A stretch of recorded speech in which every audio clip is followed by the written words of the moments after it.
وہی کام کر رہے ہیں جو ان کے باپ دادا فرعونی طاقت کیا کرتے تھے. فرعون کو نجومیوں نے بتایا تھا کہ ایک بچہ پیدا ہوگا جو تیری سلطنت کو ہلاک کر دے گا، اور اس خوف سے اس نے 1 سال کے اندر 12,000 بچوں کو قتل کر ڈالا تھا.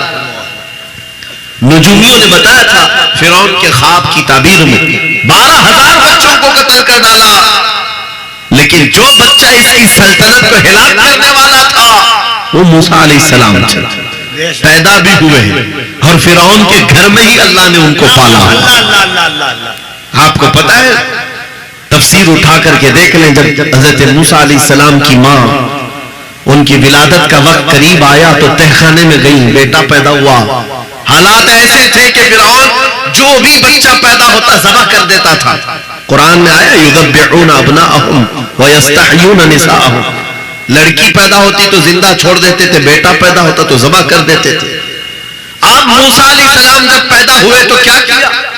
خدا کی تقدیر اور اس کی حکمت کے فیصلے آپ کو میں بتا رہا ہوں. تفسیر سے تعلق رکھنے والی بات، اللہ تعالیٰ نے موسیٰ علیہ السلام کی ماں کے دل میں یہ بات ڈالا کہ ایک لکڑی کے صندوق میں ان کو رکھ کر کے دریا میں بہا دو.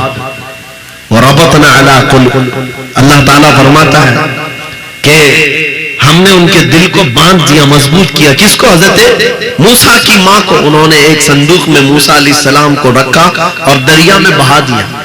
موسیٰ علیہ السلام کی بڑی بہن بہتے ہوئے صندوق کا پیچھا کرتے ہوئے جا رہی تھی، دیکھ رہی تھی کہاں گیا ہے صندوق. سیدھے فرعون کے باغیچے کے کنارے جا کر لگ گئے. فرعون کی اولاد نہیں تھی، فرعون کی بیوی وہ باغیچے میں ٹہلنے آئی تھی، دیکھا ایک صندوق آ کر لگا ہے، گلاب جیسا حسین بچہ ہے، اٹھا لیا، پیار کیا اور لے کر کے آئی. فرعون سے کہنے لگی کہ ہم اس کو اپنا بیٹا کیوں نہ بنا لیں. پہلے فرعون تو ڈرا کہ کہیں وہ میری سلطنت کو ہلاک کرنے والا بچہ یہ تو نہیں ہے. بیوی نے کہا کیسی بات کرتے ہو، یہ تو دریا سے بہ کر کے آیا ہے، تمہیں پتا نہیں مولا کہاں سے بہا کر تمہاری ہلاکت کو لائے. کیا بات ہے حضرت، اللہ اللہ اللہ اللہ، تمہاری ہلاکت کہاں سے آئے گی تمہیں اندازہ بھی نہیں ہے. سنو میری بات کو. فرعون نے بیوی کی بات مان لی. موسیٰ علیہ السلام کی پرورش فرعون کے گھر میں ہو رہی ہے، فرعون کے گھر میں، اور وہ بھی کس شان سے. موسیٰ علیہ السلام پیدائشی بچے ہیں، دودھ پلانے کی بات آئی تو کسی دایا کا دودھ آپ پکڑتے نہیں.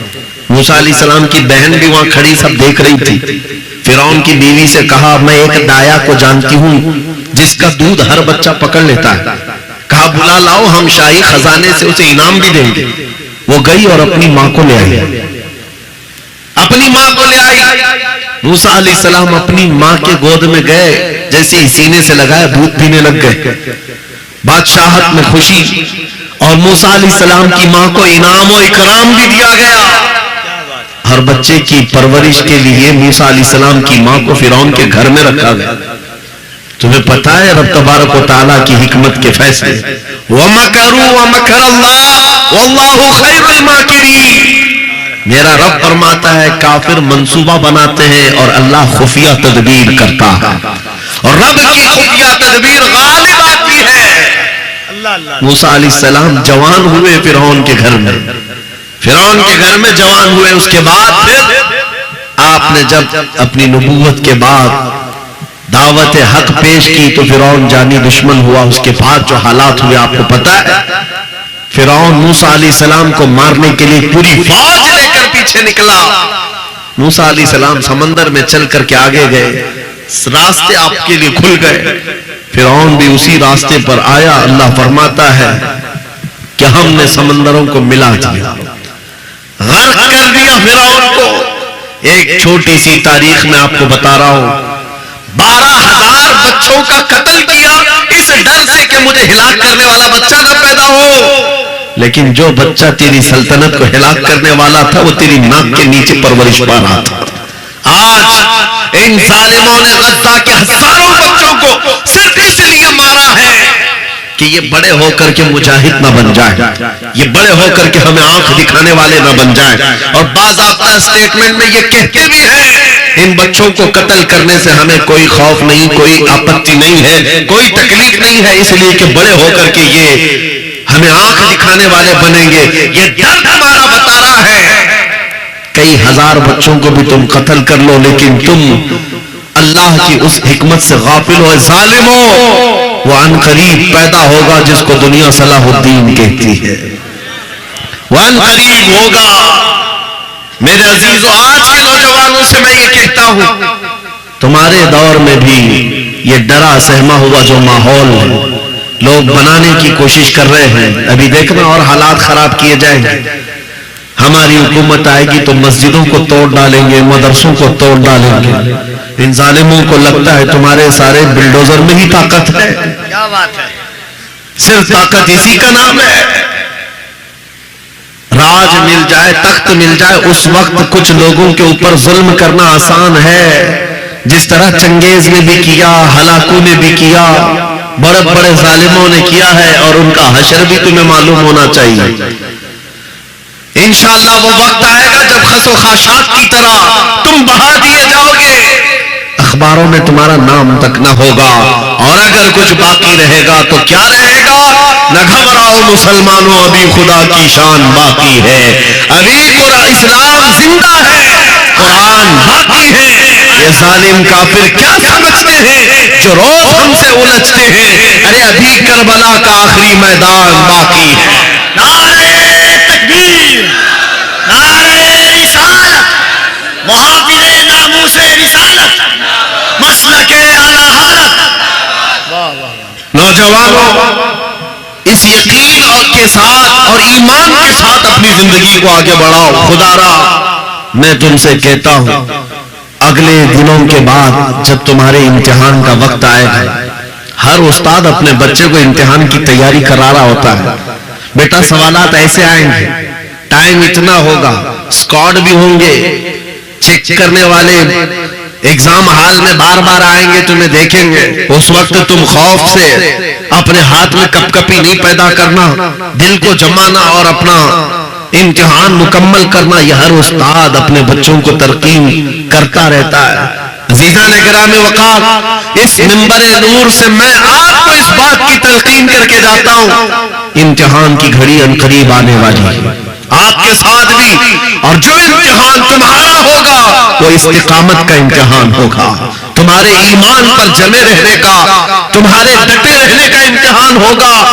دیکھنا بہت سارے پارٹی بدل لیں گے، بہت سارے مصلحتوں کی پردوں میں چھپ جائیں گے، بہت سارے لوگ کسی کی دھوتی میں پناہ لے رہے ہوں گے، کوئی کسی کی ساڑی میں پناہ لے رہا ہوگا، لیکن جو آج کا مصطفیٰ ہے وہ بڑھ چڑھ کر کے یہ اعلان کر رہا ہوگا، اپنا سب کچھ گنبد خضرا کل بھی تھا، میرے نبی سے میرا رشتہ کل بھی تھا۔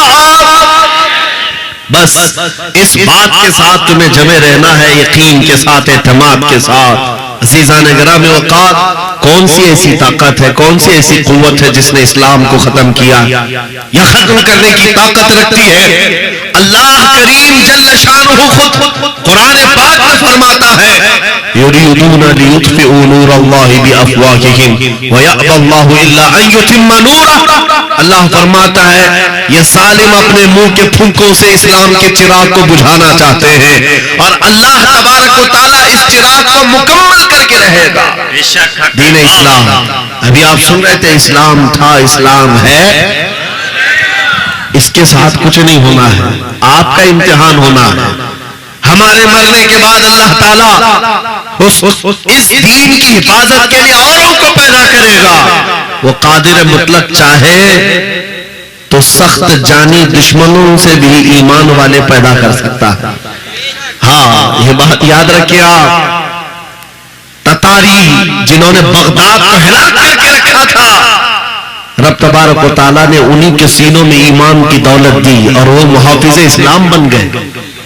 ہمارے دور میں بھی جتنے آتنک مچا رہے ہیں، کل ان کے بچے یہ نعرہ لگائیں گے، اسلام تھا، اسلام ہے، اسلام رہے گا۔ ہاں، جتنے آتنکوادی ہیں سب نعرہ لگائیں گے انشاءاللہ۔